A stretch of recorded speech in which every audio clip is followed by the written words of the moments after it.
right, so our pieces are colored and ready to go. I need to do the detail cutting still, but before I start that, I wanted to show you how you can customize embellishment colors.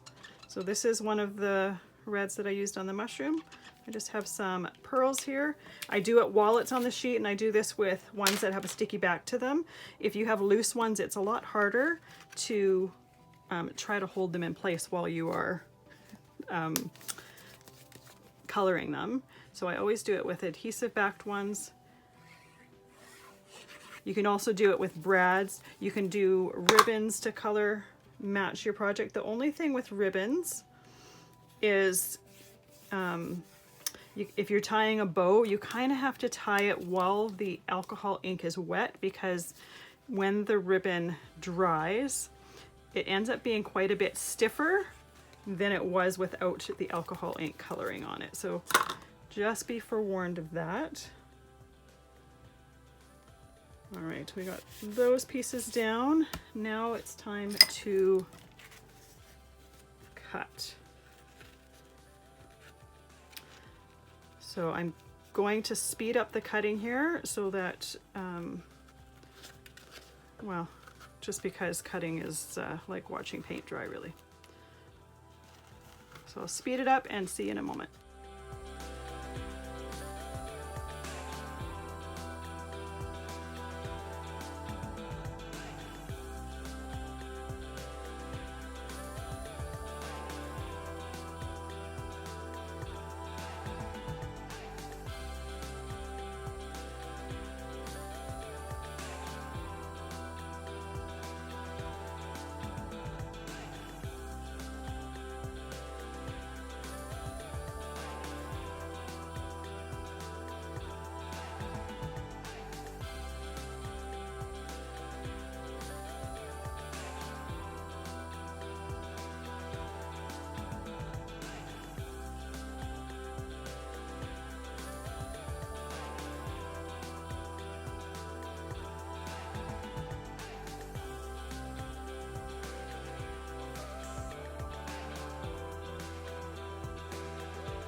All right, our pieces are cut out.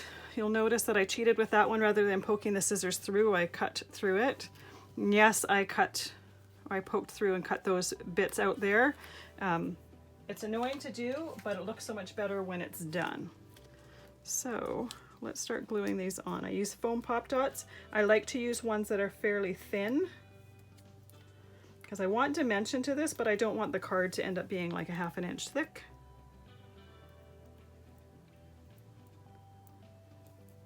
And these ones, the tops are fighting with me.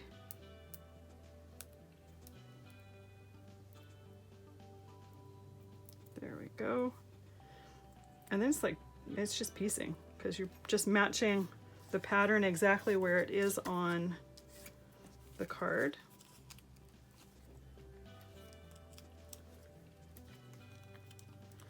And with such a large piece like this, I do like to put a lot of them on there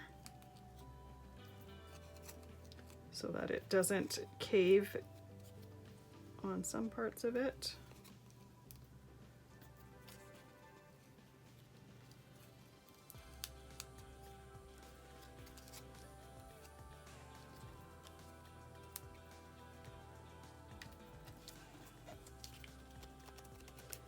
Press them down first, and then let's take these backings off.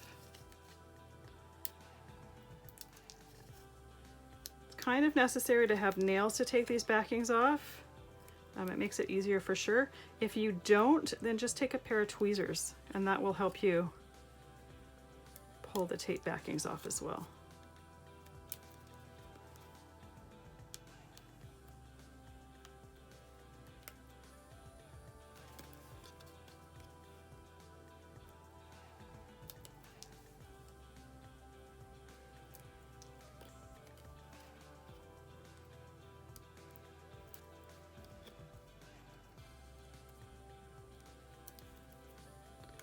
All right, and then I do like to put a little tiny dab of glue where this stem is, and I'll show you what I do with that in just a second. All right, so once again, this gets glued exactly over top of the image. I like to hold this down. It just gives it a little bit of a flow to it. And then I do a similar thing with the top of the mushroom. I'll put the, whoops, that one flipped and stuck to me. I'll put the foam dots in the center, and then I'll put some glue on the sides to flatten that. And it just, so this is glued to the second layer. It just gives it a little bit more curve to it.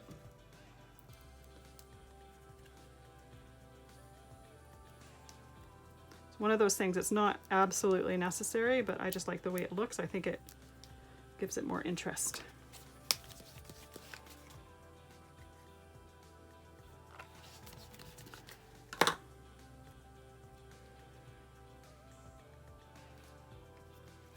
And hold that down for a second so it does glue down. And then I do the same thing with the stem from the flower here.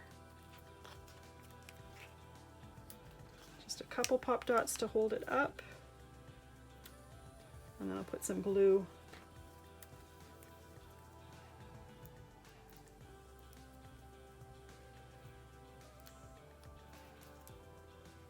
sorry, half a sentence there. I'll put some glue on the end of the stem here to glue it down.